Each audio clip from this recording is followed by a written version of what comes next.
Hello, folks. Welcome to the Crime Dog podcast. I'm your host, Johnny Fiorica, retired detective with the Rochester, New York Police Department after serving 30 years. Folks, you know who's coming next. Sitting alongside me, my trusted co host, retired detective also, David Simpson. David and I have a ton of experience and a wealth of knowledge. We sit before you today. But if you want to see what we did in our careers, you could check out our bios on our YouTube, Spotify, and Rumble pages. You also check us out on our website, thecrimedogpodcast.com. While you're there, check out our cool merch store. David, welcome to the podcast, brother.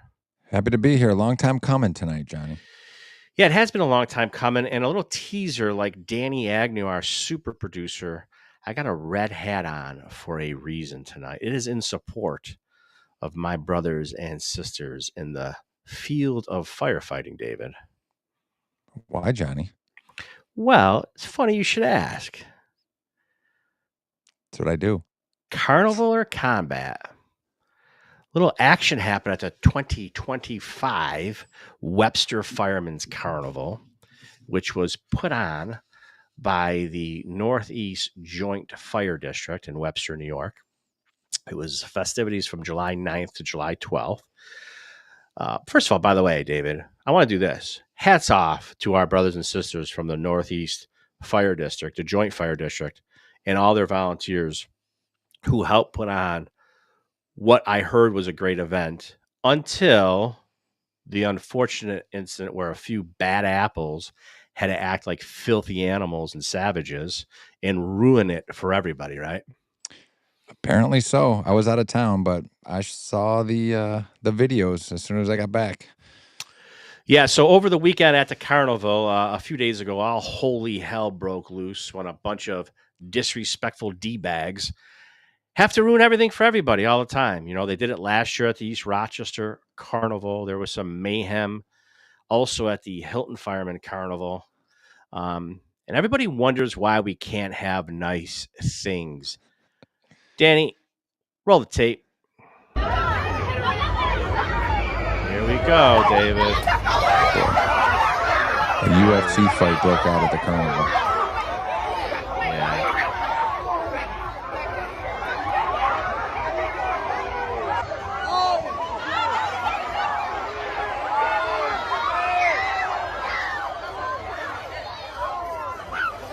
Look at this. Look at this.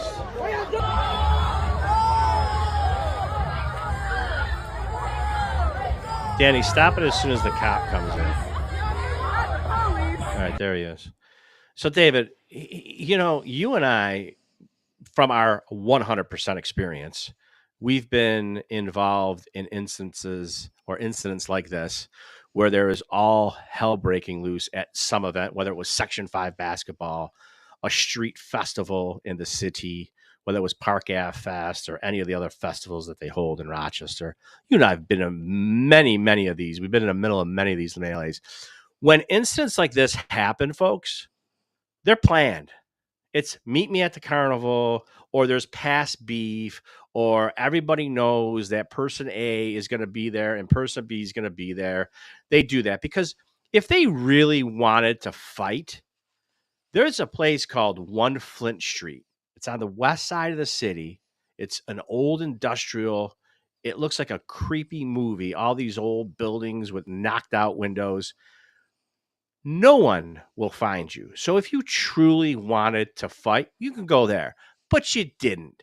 You want to go and make a spectacle of yourself and act like I said already, a raging D-bag and ruin a respectful carnival because you want to act like this, David. Filthy savagery.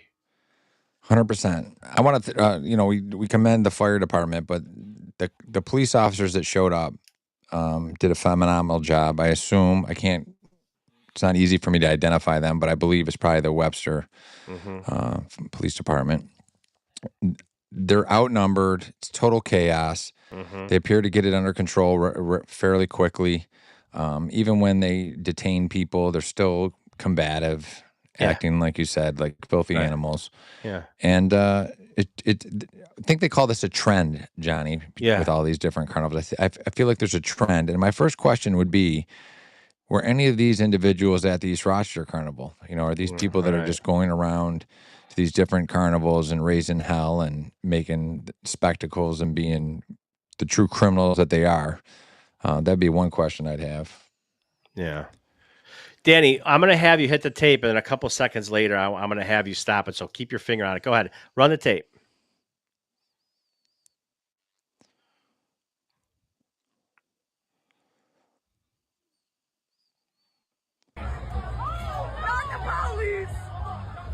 It's kind of interesting. It appears to all be females, Johnny. Yep. Yep. All right, Danny, stop it. All right, here's what I found interesting there.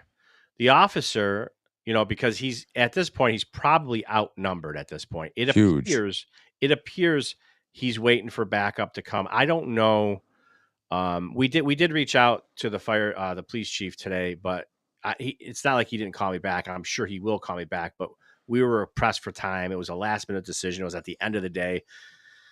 So I'm sure that the chief would have called me back. But anyways, I was interested to ask him how many people were at the festival. I didn't know if the great guys, the men and women of the Webster PD were outside the fest, if they're inside the fest.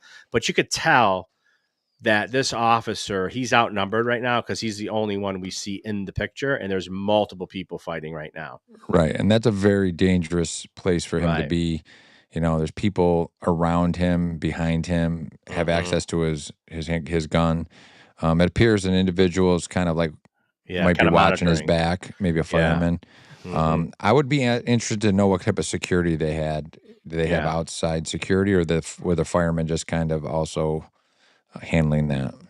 Yeah, and Danny, I asked you to pause it because if you notice, he straight armed one girl. She went to the ground because he was dealing with something. Went back to dealing with something, and then you saw that big fat chick come on over, and she thought she was going to just start re-engaging and fighting, totally disregarding his authority.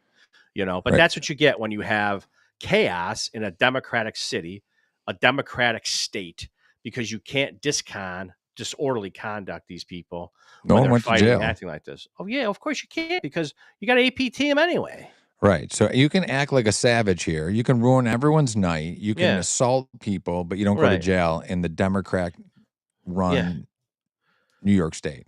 Right. So my point is, here is this officer doing what he's paid to do, doing a great job, because what he did was he's like, hang on, I just straight armed one girl, she went down. Then you had that fat hogger coming from the Yeah, left. fatty. Right. And then what ended up happening was he went back to the primary aggressors who were on the ground fighting. He was grabbing them, Danny, hit the tape. Look at this. Fat Albert's sister Look right at there. now, yeah, see now his brother officers popped in.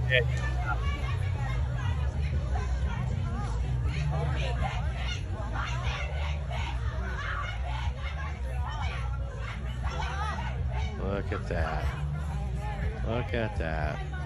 So articulate. Yeah. Such a woman. So classy, Danny. Or David. Look at that. Look how classy they are. That's just, we joke, but we're joking because we're thoroughly disgusted, and I'm not trying to be a drama queen. It's a tragedy.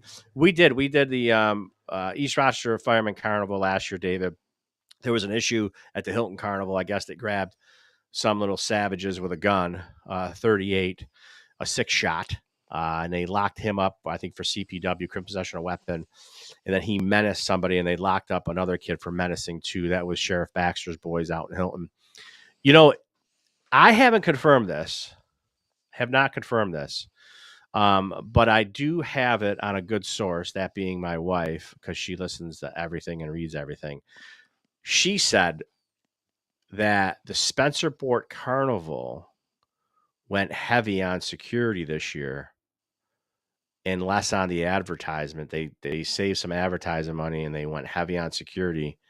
And according to Pam Tastic, they had no issues at the Spencerport Carnival. Yeah, I think that's the way you're going to have to go. I mean, I know East Rochester had a lot of security, I believe, last year. But I think that's what you're going to have to do. I mean, if you want to have any chance of running these things, and nothing against firemen, but if they shouldn't probably be running security on their own event with knowledge of how these things are playing out, especially when now guns are being brought in and stuff like that. You're probably going to have to go to an outside agency. Yeah. And, let me tell you this, the first festival to get critiqued was our Lilac Festival. Remember, David? It was in the park. It was in Highland Park, and like all sides were open, right? Everyone, and you had no problems. And then all of a sudden, one year, they're like, oh God, and they just coming in, because they didn't have a fence. Then they put a snow fence around, which, by the way, was like old man's underwear. It wasn't holding up anything. You know what I mean? And then the following years, they put like legitimate, like a wooden wire fence around with security now monitoring the fence line all over the perimeter. Then you had 2 points of entry and exit. And then they went heavy with security on the inside. You had the RPDs on the outside and some on the inside. And that's why you're not having issues really that at the festival this anymore. And that's why you don't have any issues at the Jazz Fest. I mean, criminals seek out the path of least resistance. Yeah. So, a burglar doesn't go into a well-lit house. These guys and gals that go there and want to raise hell see a ton of security. Yeah. Some big boys at the front door, they're not going to really get froggy because they don't want to get thumped. Yeah, they don't want to get thumped. And, this is like we always say that this is exactly why, I don't want to hear, oh, you're just talking trash because of their color, their skin. No, we're not. I if it was white people, I'd be saying the same thing. I would be calling them animals and savages too. And if there are white people, I'd be calling them white trash. Okay. It's just savagery. This is not how we're supposed to conduct ourselves in public. And acting like an animal has no color. Right. Exactly. It's just disgusting, David. We had to do a pod on it because we had to give our 2 cents. And by the way, here's the best part about this whole thing. Ready? And I hope people stayed with us this time. If you Google Webster, New York, firemen, whatever all the words are on the algorithm, 2025 fights, nothing was reported on any of the news cycles. Right. I can't find anything. 8, 10, 13. Never happened. Right? I can't find anything on it. Right. You never can't happened. find anything. You know what I mean? All these criminals that go there and raise hell because they're criminals, they don't go to jail. So there's no repercussions in Democrat-run New York. There is nothing holding criminals accountable, whether it be someone at the highest levels of criminal activity or the lowest. No one is held accountable. Right, and neither are the news stations in Rochester either. None of the news stations want to do anything. They don't want to report on the filthiness of things like this, things getting ruined. It's not like they got to report on anything else in Rochester, New York. They didn't report on it. I just thought it was funny when I Googled it. There was nothing that came up. I would love to know on the appearance ticket the addresses of some of the home addresses of the people that were in custody for the moment. So what you're saying is you're guessing it's not a Webster zip code, is what you're saying. I mean, it may or may not be, but I'd just be interested to see if that was the case. There appears to be people that are attending these festivals based on the East Rochester one that weren't, town members or town residents. Maybe that's something they have to look into as well. Yeah, exactly. At least you have a stake in the town if you live there. Yes, sirree. Well, David, well said. Folks, listen, if you can't get enough of David and I, we are live every Saturday on iHeartRadio Wham 1180 from noon to 1 p.m. You can catch us live every Saturday, rain or shine, no matter what is going on. We are there live if you can't get enough of us. However, thank you for tuning in to the Crime Dawg podcast. We hope you stick with us for future episodes. But like my brother-in-law, Frankie Grassi, says, if you can't make it, who cares? Hoorah.